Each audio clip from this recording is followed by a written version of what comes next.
पितरों को समर्पित पितृपक्ष श्राद्ध। घर में यहाँ जलाते एक दीपक, पितृदोष बदल जाएगा पितृ आशीर्वाद में, मिलेगी सभी कष्टों और संकटों से मुक्ति। ओम गण श्री महागणेशाय नमः। राधे राधे दोस्तों, कैसे हैं आप सब। दोस्तों, इस बार पितृपक्ष 29 सितंबर से शुरू हो रहे हैं, जो कि 4 अक्टूबर सर्वपितृ अमावस्या पर समाप्त होंगे। जैसा कि नाम से ही स्पष्ट होता है, पितृपक्ष यह पितरों का पक्ष है, यानी कि यह पितरों को समर्पित दिन होते हैं। इन दिनों में पितरों की आत्मा की शांति के लिए श्राद्ध तर्पण और पिंडदान किए जाते हैं। धार्मिक मान्यताओं के अनुसार पितृपक्ष के दौरान पूर्वजों का तर्पण श्राद्ध नहीं करने से पितृदोष लगता है। पितृपक्ष पितरों को प्रसन्न करने और उनकी कृपा प्राप्त करने के लिए बहुत ही खास दिन माने जाते हैं। माना जाता है पितृपक्ष के दौरान श्रद्धा पूर्वक अपने पितरों को कुछ अर्पित किया जाए तो उससे पितृ अति शीघ्र ही प्रसन्न हो जाते हैं और अपनी कृपा बरसाते हैं। हिंदू धर्म में पितृगण को देव तुल्य माना गया है। शास्त्रों के अनुसार जिन पर अपने पितरों की कृपा होती है, उन्हें सभी देवी देवताओं का भी आशीर्वाद मिलता है। पितृपक्ष पितरों को समर्पित होते हैं, इसलिए इस दौरान कोई भी शुभ और मांगलिक कार्य ना करें। पितृपक्ष के दौरान पितरों की आत्मा की शांति के लिए श्रीमद् भगवद गीता का पाठ भी अवश्य करें। पितृपक्ष यानी कि श्राद्ध पक्ष, जिन्हें कनागत भी कहा जाता है, यह वह समय होता है जब हमारे पूर्वज धरती पर होते हैं और हम श्राद्ध कर्म करके उनका आशीर्वाद प्राप्त करते हैं। हिंदू धर्म में मृत्यु के बाद श्राद्ध करना बेहद जरूरी माना जाता है। मान्यता है कि अगर अपने पूर्वजों का विधि पूर्वक श्राद्ध और तर्पण नहीं किया जाए तो उन्हें इस लोक से मुक्ति नहीं मिलती और वह संसार में ही भटकते रहते हैं।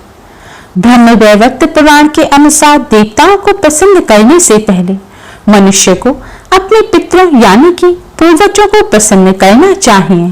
पितृदोष सबसे जटिल कुंडली दोषों में से एक है। पितरों की शांति के लिए हर वर्ष भाद्रपद मास की शुक्ल पूर्णिमा से अश्विन मास की अमावस्या तक पितृपक्ष श्राद्ध होते हैं। इस दौरान कुछ समय के लिए यमराज पितरों को आजाद कर देते हैं ताकि वह अपने परिजनों से श्राद्ध ग्रहण कर सकें। माना जाता है कि जिस घर के पितर अपने परिवार के लोगों से खुश रहते हैं, उस घर के लोगों को देवी देवताओं का भी आशीर्वाद प्राप्त होता है। शास्त्रों के अनुसार जिन लोगों के पितर उनसे प्रसन्न नहीं होते, उन्हें पितृदोष का श्राप मिलता है। माना जाता है कि जिस घर में पितृदोष का श्राप लगता है, उस घर के सदस्य कभी भी सुखी नहीं रहते और ना ही वह जीवन में सफलता प्राप्त कर पाते हैं। दोस्तों, आज की इस वीडियो में हम आपको पितृपक्ष में करने वाला एक बहुत ही आसान और असरकारक उपाय बताने जा रहे हैं। इस उपाय को करने से भगवान विष्णु मां लक्ष्मी जी की असीम कृपा प्राप्त होती है, बिगड़े कार्य बनने लगते हैं, साथ ही पितरों का भी आशीर्वाद मिलता है। पितरों के आशीर्वाद से घर में सुख समृद्धि आती है, खुशहाली और शांति बनी रहती है। इसके साथ ही परिवार के सभी सदस्यों को हर क्षेत्र में सफलता प्राप्त होती है और जीवन के सभी कष्टों और दोषों से मुक्ति मिलती है। दोस्तों, इस उपाय को सही प्रकार से करने के लिए आप हमारी इस वीडियो को एंड तक अवश्य ही देखें। अगर आपने हमारे चैनल को अभी तक सब्सक्राइब नहीं किया है तो जल्दी से हमारे चैनल को सब्सक्राइब कर लें और बेल आइकन को हिट अवश्य ही करें, जिससे हमारी सभी नई वीडियोस के नोटिफिकेशन आपको फ्री में सबसे पहले मिल पाए। दोस्तों, वैसे तो यह उपाय पितृपक्ष में रोजाना करना चाहिए, क्योंकि यह 16 दिन पितरों को समर्पित होते हैं। लेकिन अगर रोजाना ना कर सके तो पितृपक्ष की पूर्णिमा, पितृपक्ष की अमावस्या और पितृपक्ष की एकादशी के साथ ही आपके पितरों की जो मृत्यु तिथि है, उस दिन आप इस उपाय को अवश्य ही करें और पितृपक्ष की अमावस्या पर भी अवश्य करें। यह उपाय आपको संध्या काल या रात्रि के समय करना है। इस उपाय को सुबह या दोपहर के समय ना करें। उपाय करने के लिए अच्छी तरह से मुंह हाथ पैर धोकर साफ हो जाएं और स्वच्छ वस्त्र धारण करें। इसके बाद एक दिया तैयार करें। दिए में एक रुई की बाती लगाएं और शुद्ध घी भरें। शुद्ध घी ना हो तो इस दिए में आप सरसों का तेल भरें और इस दिए में थोड़े से काले तिल डाल दें। इस उपाय को करने के लिए आप मिट्टी का, पीतल का या आटे का कैसा भी दिया ले सकते हैं। अगर आप आटे का दिया ले रहे हैं तो ध्यान रखें आटा साफ मड़ा होना चाहिए और आटे में नमक भी नहीं होना चाहिए। दिया बनाने के बाद अब आप अपने घर के सबसे दक्षिण कोने को साफ करें।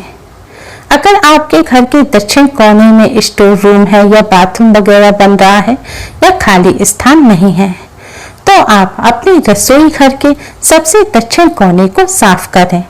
अगर रसोई घर में भी ऐसा साफ स्थान नहीं है तो आप अपने किसी भी कमरे के दक्षिण कोने को साफ करके वहां पर इस दिए को रखें। अगर किसी कमरे में भी ऐसी जगह नहीं है तो आप अपने मंदिर के पास साफ स्थान पर इस दिए को रखें।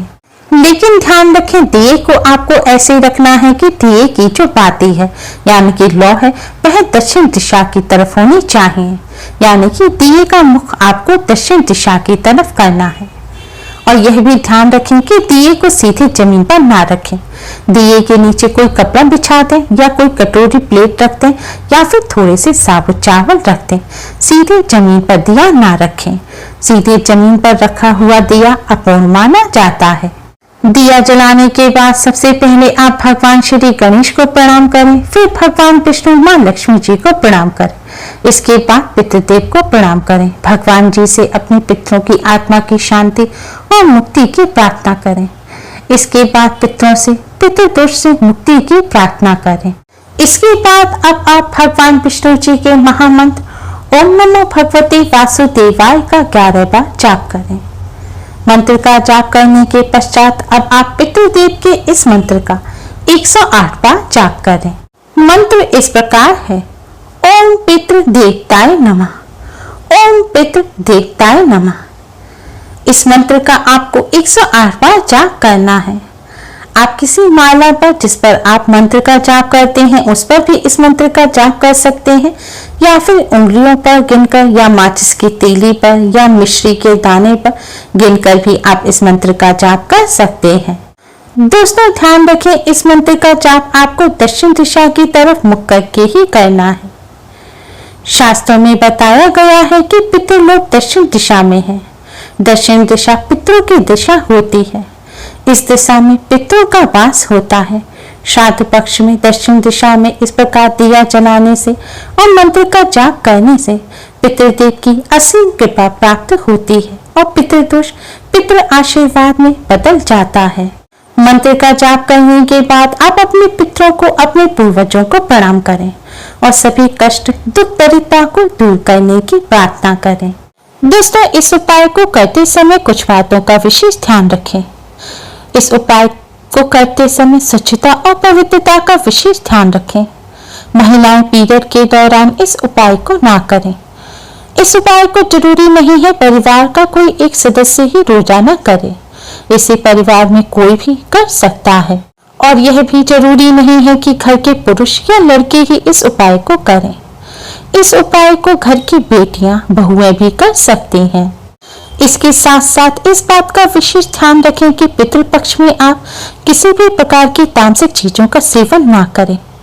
पितृपक्ष में प्याज, लहसुन, मीठ, अंडा, तंबाकू, सिगरेट, शराब इत्यादि चीजों का भूलकर भी सेवन ना करें और यह दिया आप अपने घर पर ही जलाएं।